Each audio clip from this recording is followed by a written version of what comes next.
So we start the conversation with Brenda Jons. Now, as many of us know, Brenda Jons has been a very interesting conversation, or a very interesting subject altogether, because of the many things that happened last year, right? So going on to, I think, midway through the year, Brenda Jons, we all knew her for President Kingston, who was the mother to, Kingston, and that was her almost Alter hugest ego, yeah. yeah, it was like one of her hugest characters and her alter ego, and we all loved it. We all loved to laugh about it. And in fact, even I'm sure many of you who, like me, like their sleep, you've probably gotten somewhere late and that was the greeting that you were ushered with. Mwenye anaingia sasa ni President Kingston. So basically that was a big character for her, and it made her blow up on socials, right?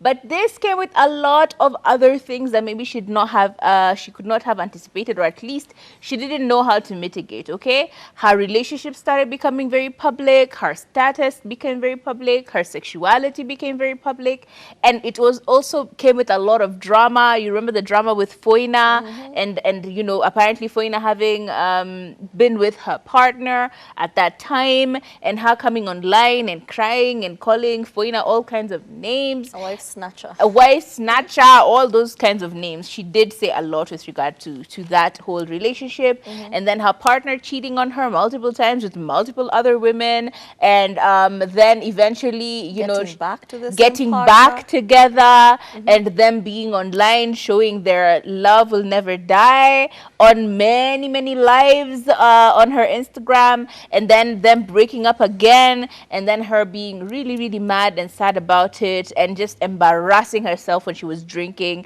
I remember the actual video went like, yes, I'm drinking, so what? Because a lot of people are like, girl, you a little bit on that bottle, yeah?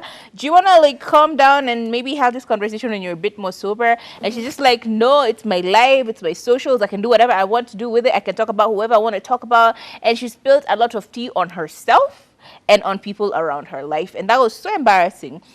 She did go on to tell us that apparently the very next day after that whole last rant on socials, on Instagram, on her live, that apparently she opened her eyes to see family members around her, and she apparently had KO'd from that drinking session and all of that. So we're all like, okay, that may be a little bit much. Like, were you getting into alcoholism? What was the situation there? Regardless, she was very vocal about her sexuality. Yeah, and that did not come with all the blessings that you could think it came with. She did mention that she was fully lesbian at that time, okay?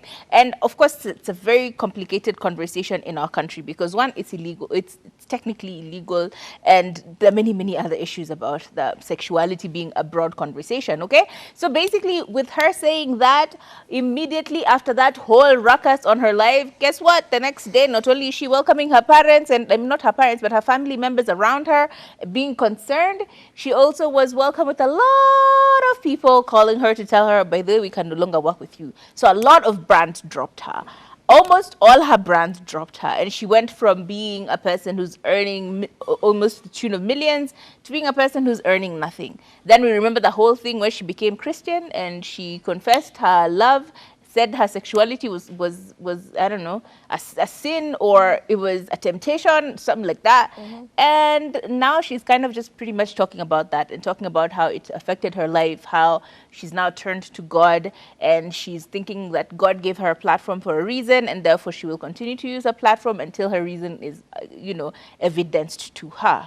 So ultimately, I don't know. I feel like there's a lot to speak about Brenda Jons, but nothing really new is happening there. True. She's just the same old story. I think it's like grappling onto the last straws of what you feel like is your voice in the nation. Of what could Of have what been. was, what was, what hanging could have on been. Yeah. to the past. Now it's a different ball game altogether, honey. I don't know. Maybe there's just a lot more we need to see, but like I didn't hear anything new coming from her from that whole conversation. Yeah. But I think we forget that, not everyone is equipped for fame. Not everyone was a child star. There are people who have been celebrities from the days they were born. Your mother took you to interviews. I can remember my cousin. My cousin used to take me for auditions. Auditions, all of 9, 11 years old. Like, Damn, I'd go for girl. auditions after auditions after auditions. And after you've done this for a hot minute and a couple of times, you become so, I think, desensitized to everything that comes with that. So if you get famous maybe later on in life, it's nothing new, it's nothing serious, you're not thrown by it. But I also remember, let me give my own personal story. When I got onto social media, I think that is after high school and Instagram and everything, I got onto Instagram and I was actually at that time doing, the period between KCSE and waiting to go to uni. Okay. If you're Gen Z, you can't relate with this. Sisi tukimaliza Form 4, we used to wait a full year before we get into university. So now that year, you have to fill it with a lot of things. So at that time, I was doing CPA at Strath. And remember, me and my seatmate or my friend, we joined Instagram at the same time. But for whatever reason, I was skyrocketing and she was not.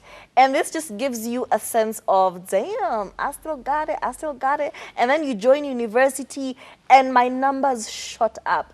And now you're dealing with the fame, you're dealing with the pressure, you're dealing with being Insta famous, you're dealing with people trying to, call out your situation because, you have all of 100,000 on Instagram. Why are you the way you are right now? Like, why are you doing normal people stuff? So there's a pressure that comes when you're a celebrity or when you're Insta famous, and not everybody is equipped to deal with it. And you really have to give grace to some of these people because maybe you shot to fame overnight. Don't you remember Aziad? Yep. She was just regular, doing her own thing on TikTok. And then she shot to fame overnight. Rono, the same thing. You shoot to fame, or you go to sleep, you wake up, you're viral. What do you do then? If you don't have the right people around you, it's very easy to get lost. It's very easy for you to do a lot of weird things on the internet because you're also trying to find yourself. You're also trying to be authentic. A lot of things could go wrong. As in, please give grace to these people on the internet. If somebody made you laugh once and they've done something wrong or something that's not viewed as okay by society, please give them some grace because if you were in the same situation, you don't know how you'd have reacted. How many of you sitting at home have been dumped by their exes or something has happened in the relationship and you went on your live and all 14 of your relatives or the only people on that live, it was not as loud as when you're a celebrity. Of course, if I was to get heartbroken right now and do the most on social media, everyone would know. But if you were to get heartbroken and you went on live and did the most and scratched his car and tore up his boxers and everything, only like 13 people would know. Like you and your other relatives would like that post. Nothing major would happen. So please give some grace to celebrities. They're going through it. These are normal things you go through, but they're doing it under a microscope. It's not easy. It's a lot. So just give grace to my girl, Brenda Jons. The brands who dropped her, like rethink the options. She's changed. She has turned on a new leaf. So please, please.